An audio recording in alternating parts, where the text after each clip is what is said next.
Lok Sabha MP టికెట్ల ప్రకటనతో మహబూబ్ నగర్ బీజేపీలో చిచ్చురేగింది. మహబూబ్ నగర్ టికెట్ డీకేఆర్ను కేటాయించడంతో ఆ పార్టీ సీనియర్ నేత జితేందర్ రెడ్డి అలిగినట్లు సమాచారం.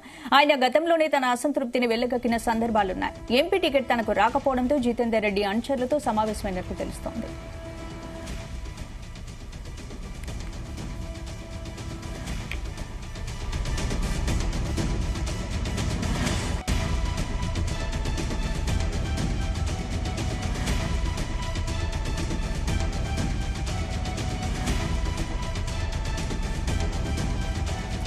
లోక్సభ ఎంపీ టికెట్ల ప్రకటనతో మహబూబ్ నగర్ బీజేపీలో చిచ్చురేగింది. మహబూబ్ నగర్ టికెట్ డీకేఆర్ను కేటాయించడంతో ఆ పార్టీ సీనియర్ నేత జితేందర్ రెడ్డి అలిగినట్లు సమాచారం. ఆయన గతంలోనే తన అసంతృప్తిని వెళ్లగక్కిన సందర్భాలు ఉన్నాయి. ఎంపీ టికెట్ తనకు రాకపోవడంతో జితేందర్ రెడ్డి అనుచరులతో సమావేశమైనట్లు తెలుస్తోంది. ఇక ఇదే అంశానికి సంబంధించి పూర్తి అప్డేట్స్ మహబూబ్ నగర్ నుంచి మా ప్రతినిధి శశి అందిస్తారు. శశి, మహబూబ్ నగర్ బీజేపీ రాజకీయంలో ఏం జరుగుతోంది? డీకేఆర్కు ఎంపీ టికెట్ రావడంతో జితేందర్ రెడ్డి కార్యాచరణ ఏంటి? నెక్స్ట్ గుడ్ ఈవినింగ్ స్పందన. అయితే మహబూబ్ నగర్ బీజేపీ ఎంపీ అభ్యర్థి విషయంలో గత కొంతకాలంగా సస్పెన్స్ నడుస్తుంది. గత కొన్ని రోజులకు 4 రోజుల క్రితమే బీజేపీ మొదటి జాబితా విడుదల సమయంలో నాగర్ కర్నూలు పార్లమెంట్ సెగ్మెంట్ కి సంబంధించి ప్రస్తుత ఎంపీ రాములు కొడుకు భరత్ ను ఎంపీ అభ్యర్థిగా ఖరారు చేయడం జరిగింది. అయితే మహబూబ్నగర్ పార్లమెంట్ స్థానానికి మాత్రము 3 సీనియర్ నాయకులు పోటీ పడుతున్నారు. అందులో ఒక డీకేఆర్, తర్వాత జితేందర్ రెడ్డి, రాష్ట్ర కోశాధికారి శాంతకుమార్ దీంట్లో పోటీ పడుతున్నారు.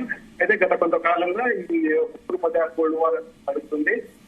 ప్రస్తుతానికి ఈ రోజు రెండో జాబితా విడుదల చేయడంతో డీకేఆర్ పార్లమెంట్ స్థానాన్ని కేటాయించడంతో ఇక్కడ కాస్త జితేందర్ రెడ్డి నొచ్చుకున్నట్టు తెలుస్తుంది. అయితే రాష్ట్ర కోశాధికారి బండారి శాంతికుమార్ కూడా ఈ స్థానం నుంచి బాగా పరిస్థితి ఉంది. అయితే డీకేఆర్ పేరు ఉన్న నాయకురాలు ఉమ్మడి మహబూబ్నగర్ జిల్లాలోనే తనదైన ముద్ర వేసి ఆమె పేరు చెప్పి తెలియని వారు ఉంటారు అన్న అత్యంతంగా ఉమ్మడి ఆంధ్రప్రదేశ్ లో ఆమె మంచిగా ఎమ్మెల్యేగా బలమూర్తి సేవలు అందించడంతో తగిన కారణాలు, అదేవిధంగా 2018 తర్వాత బీజేపీలో చేరి ఇప్పటి వరకు ప్రస్తుతం జాతీయ ఉపాధ్యక్షుల సాగుతుంది. అయితే ఈ అన్ని ఈక్వేషన్స్ తీసుకొని డీకేఆర్ ను ఈ రోజు రెండో జాబితాలో ఎంపీ అభ్యర్థిగా ప్రకటించడం జరిగింది. అయితే దీనికి పాలమూరు జిల్లాకు శాంత్ కుమార్ కూడా ప్రయత్నిస్తున్నారు. వీళ్ళిద్దరికి పోటీ చేయరావడం ప్రస్తుతం జితేందర్ రెడ్డి తన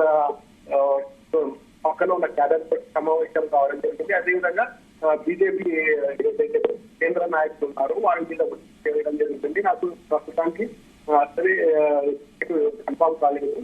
ఏదైనా మంచి ఇవ్వాలని బీజేపీ జాతీయ నాయకుల మీద ఒత్తిడి చేసే విధంగా కార్యాచరణ తెలుస్తుంది. ఏది ఏమైనప్పటికీ శాంతకుమార్ గత 2 పార్లమెంటు సంబంధించి ఎన్నికలలో కూడా ఒకసారి జితేందర్ కోసం, ఒకసారి డీకేఆర్ల కోసం తన పదవిని తన టికెట్ త్యాగం చేయడం జరిగింది. కానీ ఎలాగైనా నాకు టికెట్ వస్తుందని ఆశాభావంతో ఉన్నారు. కానీ దానిపై నిరాశ చేయబడింది. ఏది ఏమైనప్పటికీ ప్రస్తుతము డీకేఆర్లకు టికెట్ రావడంతో ఇక్కడ గెలుపు అవకాశాలు ఎక్కువగా ఉన్నాయని బీజేపీ నాయకులు ఆశాభావాన్ని వ్యక్తం చేస్తున్న పరిస్థితి ఉంది.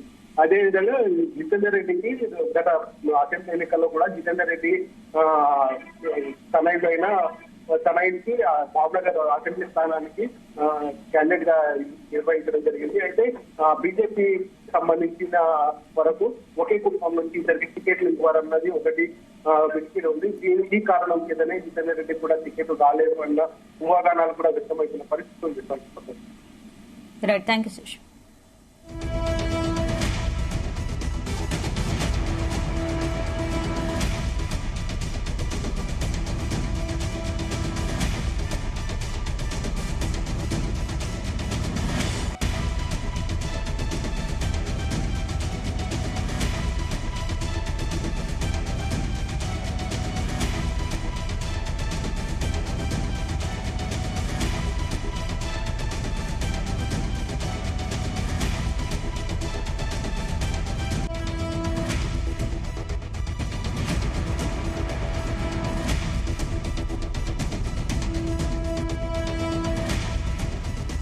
లోక్సభ ఎంపీలో చిచ్చురేగింది. మహబూబ్ నగర్ టికెట్ డీకేఆర్ కేటాయించడంతో ఆ పార్టీ సీనియర్ నేత జితేందర్ రెడ్డి అలిగినట్లు సమాచారం.